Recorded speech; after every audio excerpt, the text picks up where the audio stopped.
不動産屋さんの怪談です。今回のお話は体験者さんの奥様がくださいました。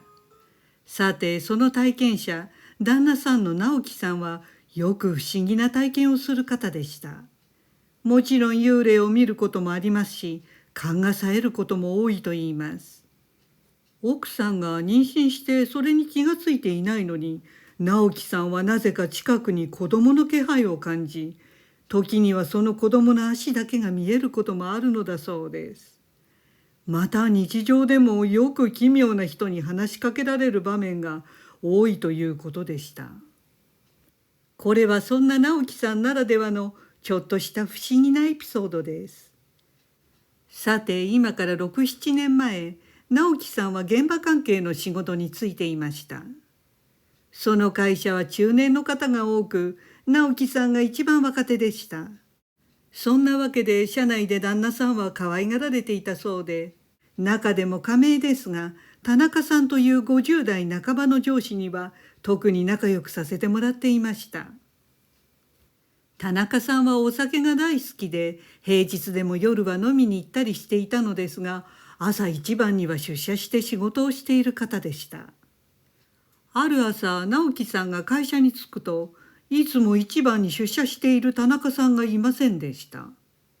普通、その日だけいつもの時間に出社していなかったとしても、遅れてくるとか休みを取ったと考えますが、直樹さんは勘が鋭いので、すごく嫌な予感がしたんだそうです。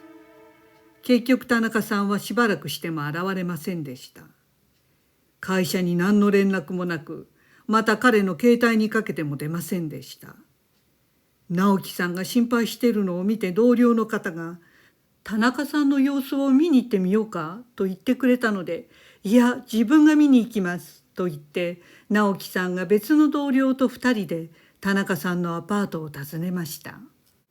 田中さんはずっと独身で家族はいなかったので、アパートで一人暮らしでした。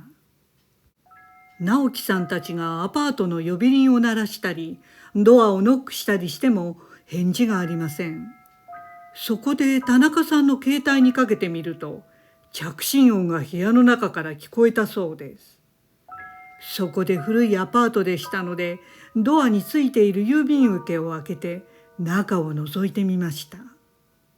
すると電気もテレビもついたままで、田中さんの足が見えたそうです。これはただごとではないと、すぐ大家さんに連絡し、合鍵でドアを開けてもらいました。そして直樹さんが中に入ろうとしました。すると同僚は何が起きているか悟っていたようで、中には入ることができず、ドアの外で待っていました。そういうわけで直樹さん一人で部屋に入ることになりました。直樹さんが部屋に入ると、うつ伏せになって倒れている田中さんを発見しましたが、一目で亡くなっているのが分かりました。すぐに救急車と警察を呼んで会社にも連絡を入れたそうです。そして救急車を待っている間、直樹さんはふと田中さんの倒れている体の横に目が行きました。するとそこには見覚えのあるものが散らばっていたのです。それは直樹さんが今まで田中さんに送った年賀状だったのです。結婚前からずっと送っていたすべての年賀状でした。他には何一つ周りにこれといったものはないのに、直樹さんが送った年賀状だけが散らばっていました。なぜ自分が送った年賀状だけが落ちていたのか不思議でならないと直樹さんは思うそうです。田中さんは死に際に何を思ったのか謎のままです。まるで自分の最後を発見してくれるのは直樹さんだと分かっていたかのようでした。結局田中さんの唯一の身内の妹さんに連絡したのですが、長いこと絶縁状態だったようで拒否されてしまい、直樹さんが会社に頼み車葬を行ったそうです。そして社員のカンパで合同墓地にお位牌を納め供養しました。直樹さんは今でも時々田中さんの生前の楽しかった思い出を語っているそうです。奥さんはそんな直樹さんを見て、あの年賀状は田中さんが自分の最後は直樹さんに託すという意味で、そして田中さんがなぜ直樹さんに託そうと思ったのか、なんとなくわかる気がするそうです。ご視聴ありがとうございました。よろしければチャンネル登録といいねボタンをお願いします。